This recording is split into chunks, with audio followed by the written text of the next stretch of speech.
तो हाल ही में कुछ ऐसे बयान आए हैं जिन्होंने दुनिया भर में ना एक तरह की बेचैनी फैला दी है। तो आज हम यही समझने की कोशिश करेंगे कि इन चेतावनियों का आखिर मतलब क्या है और मामला कितना गंभीर हो सकता है। देखिए, ये कोई मामूली बयान नहीं है। ये ईरान के खिलाफ एक ऐसी धमकी है जो शायद ही पहले कभी दी गई हो। और यही धमकी एक बहुत ही बड़े, एक अभूतपूर्व खतरे की नींव रख रही है। लेकिन सवाल ये उठता है कि आखिर ऐसा कौन सा खतरा है जिसके लिए इतनी इतनी बड़ी, इतनी विनाशकारी चेतावनी दी जा रही है। अब इसकी गंभीरता को अगर समझना है तो हमें ये देखना होगा कि निशाना सिर्फ सेना पर नहीं है, निशाना है पूरे देश की बुनियाद पर। और जिस तरह की भाषा का इस्तेमाल हो रहा है ना, वो किसी आम जंग से कई आगे की तरफ इशारा कर रही है। तो चलिए इस पूरे मामले को एक एक करके समझते हैं।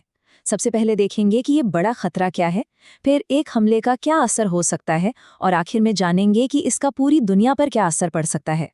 तो जैसा कि अभी हमने बात की, ये खतरा सिर्फ फौजी ठिकानों तक ही सीमित नहीं है। नहीं, ये एक अलग तरह का युद्ध है जिसमें किसी भी देश को चलाने वाली जो सबसे जरूरी चीजें होती ना, जैसे कि बिजली घर, पानी की सप्लाई, ट्रांसपोर्ट, इन सब को निशाना बनाया जाता है। मकसद होता है देश को घुटनों पर ला देना। और ये रणनीति काफी हद तक इराक में अपनाए गए शॉक एंड ऑ कैंपेन जैसी है। इसका मकसद सिर्फ मिलिट्री को हराना नहीं होता, बल्कि दुश्मन को मनोवैज्ञानिक तौर पर इतना तोड़ देना, इतना डरा देना होता है कि वो लड़ने की हिम्मत ही खो बैठे। इसमें सेना के साथ साथ पूरे देश की व्यवस्था को ही ठप करने की कोशिश की जाती है। अब तक तो बात पारंपरिक हमलों की हो रही थी, लेकिन अमेरिकी उपराष्ट्रपति पद के उम्मीदवार जेडी वेंस के एक बयान के बाद ये पूरी बातचीत एक कहीं ज्यादा भयावह मोड़ ले लेती है। इस बयान में परमाणु शब्द का इस्तेमाल तो नहीं किया गया, लेकिन जरा सोचिए, ये इशारा बहुत साफ है।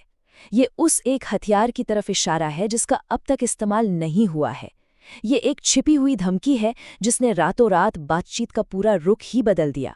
तो चलिए एक पल के लिए उस अकल्पनीय स्थिति के बारे में सोचते हैं। अगर ऐसा हो गया तो एक परमाणु हमले के जो फौरी असर होते हैं, जो तत्काल प्रभाव होते हैं, वो असल में दिखते कैसे हैं? ये तस्वीर एक परमाणु विस्फोट की भयानक सच्चाई को दिखाती है।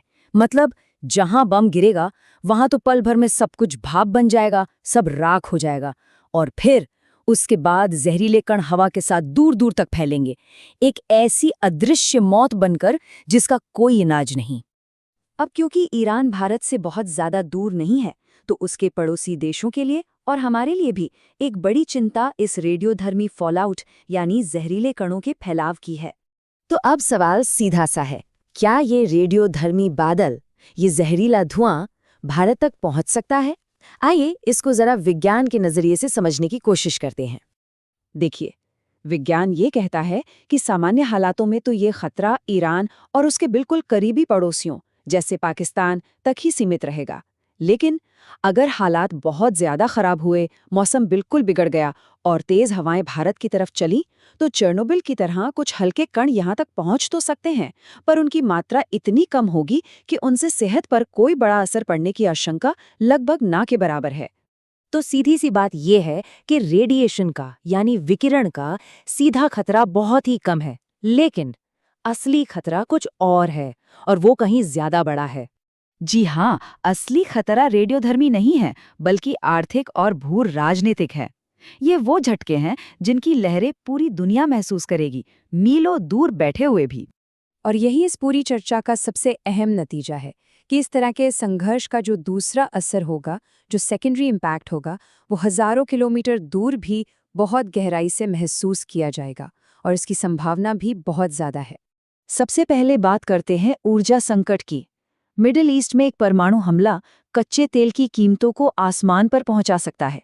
जरा सोचिए, जब पेट्रोल और डीजल के दाम इतने बढ़ जाएंगे तो इसका असर हमारी रोजमर्रा की हर चीज पर कैसा पड़ेगा।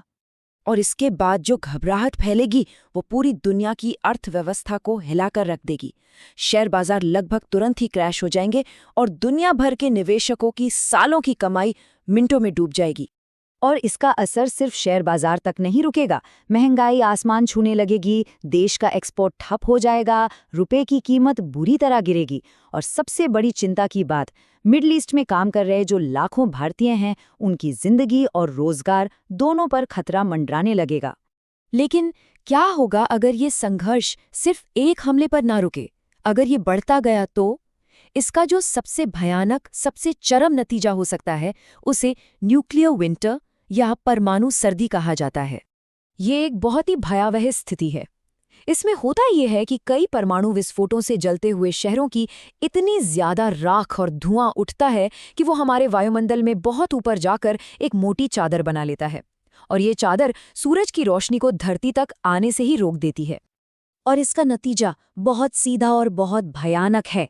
अगर सूरज की रोशनी नहीं तो फसलें नहीं, और अगर फसलें नहीं तो दुनिया भर में भयानक अकाल पड़ सकता है, जिससे हमारा पूरा समाज, पूरा ढांचा ही ढह सकता है।